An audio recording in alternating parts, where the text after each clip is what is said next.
Good morning. Welcome to worship this morning. Welcome to a gorgeous day outside. Spring is coming. Get those garden hose out and get those seeds in the ground and get on with things. We're going to have some special music this morning.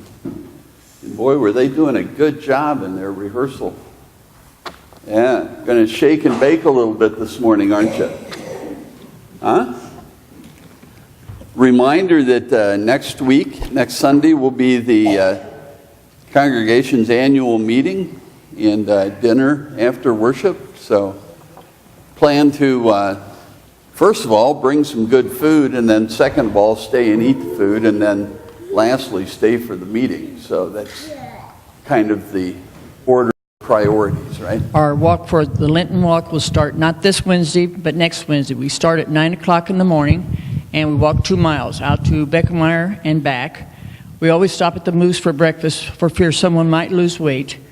And I think everybody will have a good time, and we don't walk if it's below 32 degrees. So meet here at the church, and we'll go from there. Okay. There once was a man who had a pet lamb. He fed it by hand. He played with it every day. It was very special to him. He loved that lamb. But hard times came along, and he was desperate for some money. So he was forced to take his pet lamb to the market to sell it so that he could buy some food. Now, in his neighborhood, there were 3 guys who heard about his dilemma, and they heard him telling others about his plan to take the lamb to market and sell it. So they came up with a rather unique plan to take the lamb from him, that they might sell it and that they might have the money. So early the next morning, the man got up for a long walk to market, and he put the lamb over his shoulders to carry it to market. As he traveled down the road, the first of the 3 connivers approached him and said, "Sir, why are you carrying that dog on your shoulders?" The man laughed and said, "Well, this isn't a dog. It's my pet lamb, and I'm taking it to market." They walked a bit further. The second thief crossed his path and said, "Oh, that's the finest looking dog I've ever seen. Well, what are you doing with it?" Now the man was getting increasingly puzzled, and he took the lamb off his shoulders, and he looked at it carefully and turned it around and upside down, and he turned back to the second man. He said, "Well, this isn't a dog.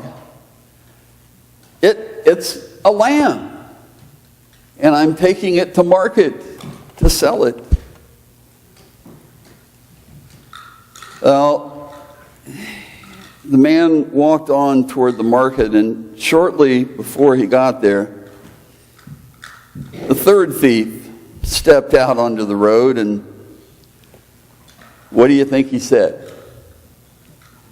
"Sir, I don't think they'll allow you to take that dog into the market. Dogs tend to get all the other animals stirred up."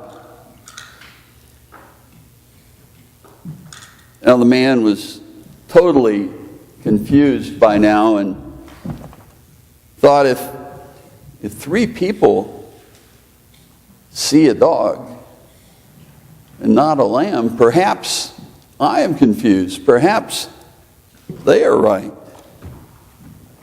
So he took the lamb off his shoulders, and he sat it on the ground and said, "If 3 people say so, it must be a dog." So he put it down and began to walk onto the market, wondering what he was going to do now. If he had only bothered to turn around, he would have seen the three thieves picking up the lamb and scurrying off. Now, in this story, the man becomes pretty easily confused about the nature and identity of his burden. We may hear the story and say, oh, what a fool, I'd never fall for that. But I will guarantee you that there is a place and a time where you would fall for the sheep that is now called the dog. It is true. It is very true that you and I often lose sight of who we really are. It may be because of what others say and do. It may be because of our own thinking about who we are. Think about how much of our time, how much of your time is devoted not to making it clear who you are, but to disguise who you are. To cover up rather to unveil. How many of us, and I know I may get in big trouble for doing this little survey, but how many people have makeup on? How many, cover up. How many of you have clothes that you took out of the closet specifically because they look like good clothes to wear to church?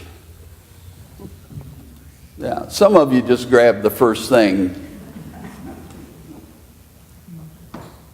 How many of us cover up? How many of us snug up our belt and hold our breath? Now, I won't ask about girdles, but I sure remember my mom squeezing into those. We spend a huge amount of our time and our resources presenting ourselves as we'd like to be rather than as we are.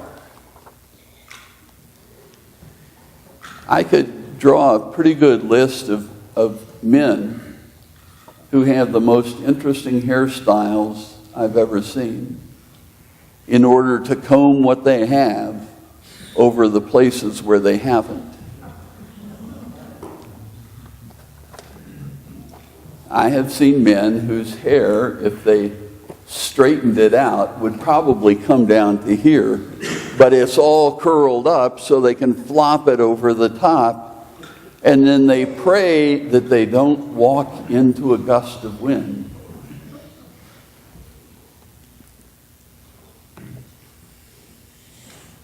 Clothes, cosmetics, politeness, biting our tongue. How many times have you bit your tongue? Have you done that? Yeah.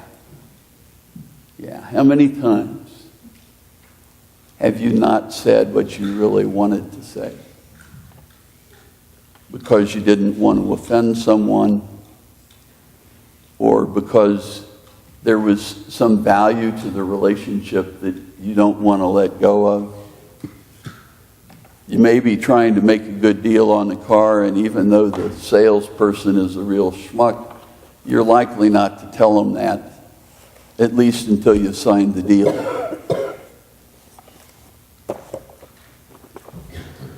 When I made the decision to go to seminary,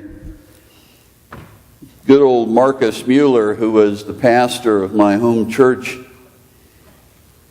gave me a book. It was what he said the most valuable book he had ever been given, and he wanted me to have it. It was called The Minister's Manual.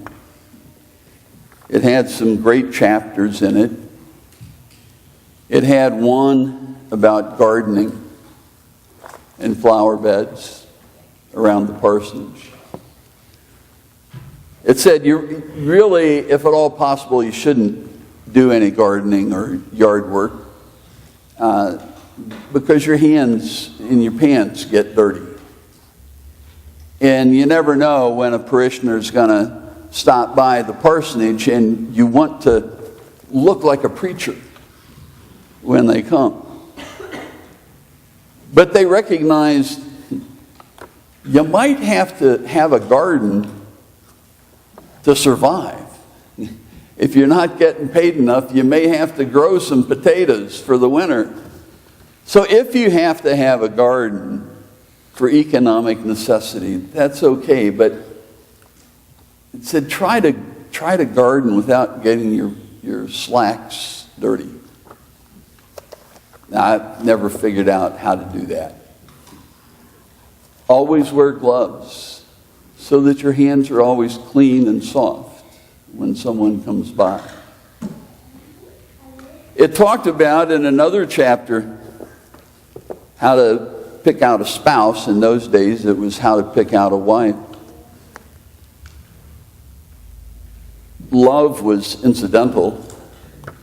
What was important was someone who was a good hostess, someone who was a good baker who could make really nice cookies and cakes for church functions, someone who could play the piano for Sunday school opening.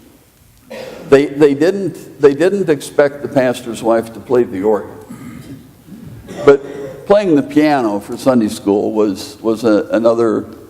It was a good thing. It would help you get a call. It was full of really interesting ways to present ourselves as we think we ought to be, rather than as we are. If I'm not being paid enough to survive on, and I'm dirty and sweaty because I've got a big garden to feed my family, by all means, the church ought to come by and see the pastor hot, dirty, and sweaty. It may not change his pay or her pay, but at least you'll know that the pastor's working hard to meet his obligations to his family. We'd often like to think of ourselves as being morally correct and pure. We'd like to think of ourselves as being morally better than we are. We'd like to think of ourselves as certainly equal or better than our neighbors. We'd like to say when we hear the news, or we read the paper, or we watch the TV, I'd never do that. I'm not prejudiced. I'm not self-centered. I'm not a show-off. I'd never cheat. Well, you couldn't pay me enough to do that. But we all know that we do that. We all do know that we are prejudiced. We are not always accepting of those who are different from us for whatever reason. And we all know that we're self-centered. We'd like to win the lottery. We'd like to have the good seats. We'd like people to pay attention to us. Came across a quote a few years ago. Probably belongs in Scripture, but it is good. You cannot see yourself without a mirror. You cannot see yourself without a mirror.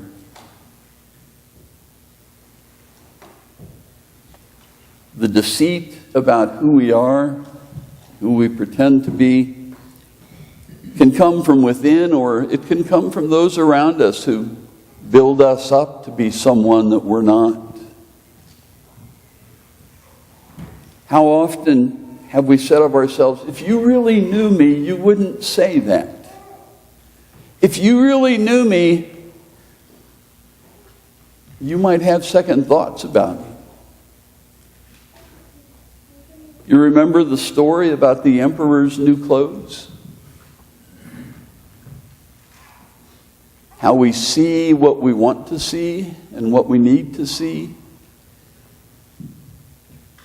We cannot easily know ourselves as we really are. The book of Proverbs says, "Seest thou a man wise in his own conceit? There is more hope of a fool than of him."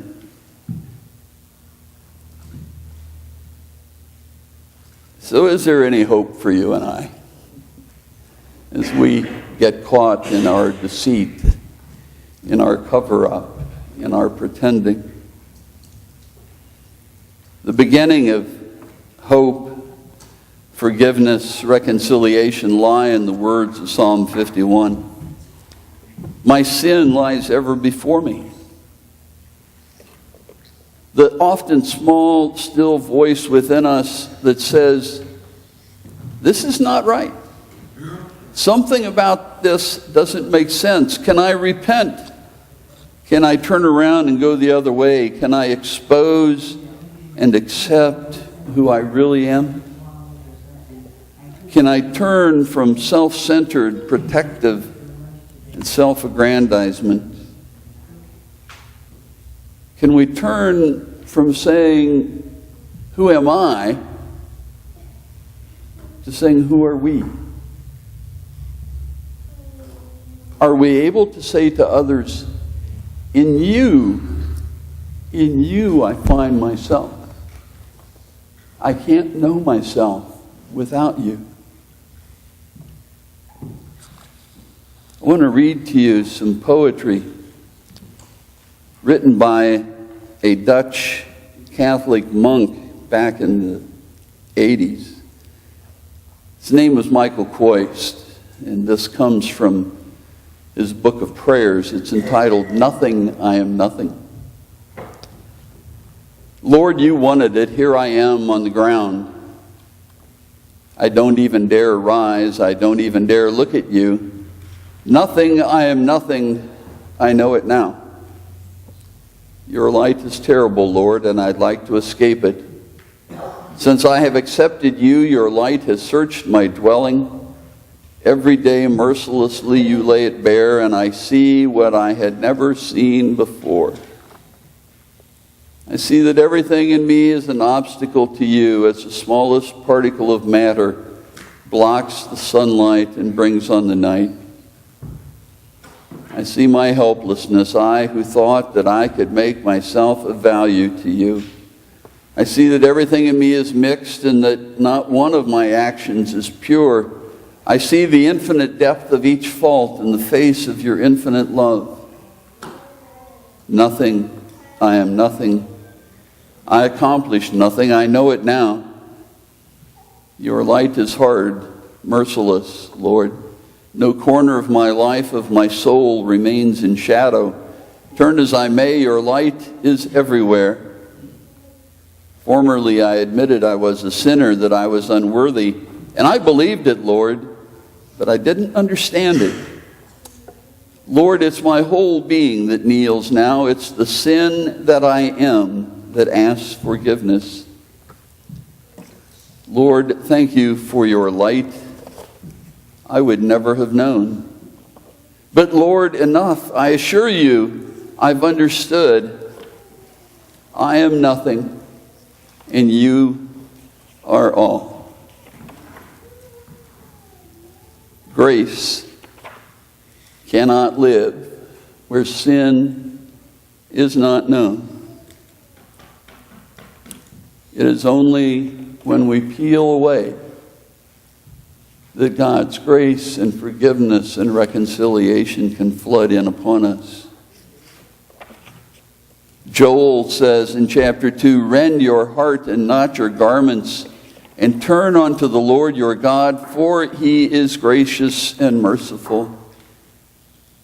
God cannot heal that which we do not truly reveal. So last Wednesday we began Lent, and we placed ashes on our foreheads to remind us of our mortality. From dust we have come, to dust we shall return. They remind us of the brokenness in us that is so in need of healing. They remind us of all those things we need to shed, especially our selfishness, when you alone are our salvation. And so on this day we will gather around the table which you have set before us, the table of your hospitality, where you give us all that is needful for us, the table where you ask only that we open our hearts to your gift. You've invited us here. You've set the table. Open our hearts to your power, that we might know that in you there is always life. Open our hearts to your peace, that we may always, even in the darkest times, know the warmth of your embrace. Open our hearts to your creation, that in others we may find ourselves and find you. Open our eyes, that we may see ourselves as you see us, as your named and claimed and beloved children. Amen.